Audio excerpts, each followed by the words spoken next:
আসসালামু আলাইকুম। আজ আমি তৈরি করতে চলেছি গরুর মাংস এবং আলু দিয়ে খুবই চমৎকার একটি রেসিপি। আমি যখনই গরুর মাংস এবং আলু দিয়ে এই রেসিপিটি তৈরি করি আমাকে একই রকম সবসময়ই তৈরি করতে হয়, কারণ আমার বাসার সবাই এই রেসিপিটি এভাবেই খুবই পছন্দ করে। তো প্রথমেই আমি চুলায় পাতিল বসিয়ে দিয়ে দিয়েছি একটু বেশি পরিমাণে পেঁয়াজ, দিয়েছি আদা বাটা, রসুন বাটা 1 টেবিল চামচ করে, দিয়ে দিচ্ছি 1 টেবিল চামচ ধনিয়া পাউডার, 1 টেবিল চামচ জিরা পাউডার, 1 টেবিল চামচ মরিচ পাউডার এবং 1.5 চামচের মতো হলুদ। একই সাথে আমি দিয়ে দিয়েছি 1 টেবিল চামচ রোস্টেড গরম মশলা পাউডার। যেহেতু আমি গোটা মশলা খুব একটা বেশি ইউজ করব না, তাই আমি 1 টেবিল চামচের মতো রোস্টেড গরম মশলা পাউডার দিয়ে দিয়েছি। মশলাটা যাতে পুড়ে না যায় সেজন্য দিয়েছি সামান্য পরিমাণে পানি, খুবই সামান্য পরিমাণে।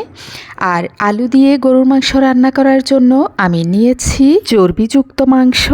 এখানে আমি নিয়েছি 1 কেজির মতো গরুর মাংস।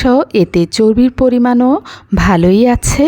যে কোনো ধরনের সবজি যেমন মূলা, লাউ, আলু এই ধরনের সবজি দিয়ে আমরা যখনই গরুর মাংস রান্না করব তখন গরুর মাংসের সাথে চর্বি থাকলে রেসিপিটা অনেক বেশি সুন্দর হয় এবং সুস্বাদু হয়। যদিও আমার টালা মশলার সাথে তেজপাতা এবং দারুচিনি ছিল, তারপরও আমি আরও কিছুটা দিয়ে দিয়েছি, কারণ গরুর মাংসের সাথে দারুচিনি খুবই ভালো লাগে। তো গরুর মাংসটা আমি ভালো মতো কষিয়ে নিয়েছি, এরপর দিয়ে দিয়েছি পানি।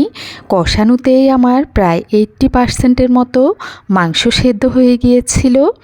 আর চুলার হিটটাও আমি একদম লোতে রেখেছি।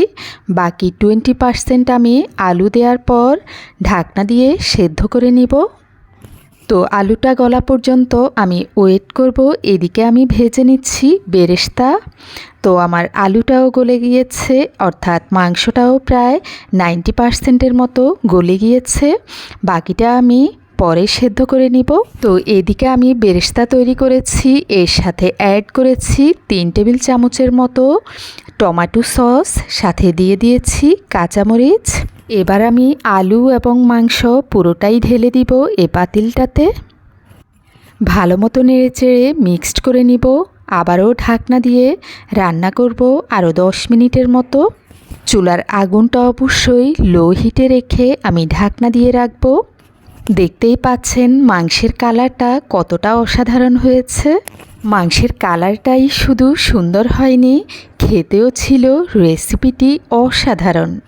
আমি আশা করব আমার ডিয়ার ফ্রেন্ডসরাও ঠিক এভাবে রেসিপিটি তৈরি করবেন আর দেখবেন সবাই খেয়ে কতটা প্রশংসা করে।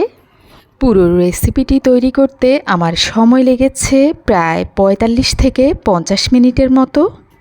গরুর বয়স অনুযায়ী সময় কম বেশি লাগতেই পারে। এখন থেকে আমি আমার বড় ভিডিওগুলো সন্ধ্যার পরেই আপলোড দিব। তো সবাই অনেক অনেক ভালো থাকবেন। সবার জন্য শুভকামনা রইল। আল্লাহ হাফেজ।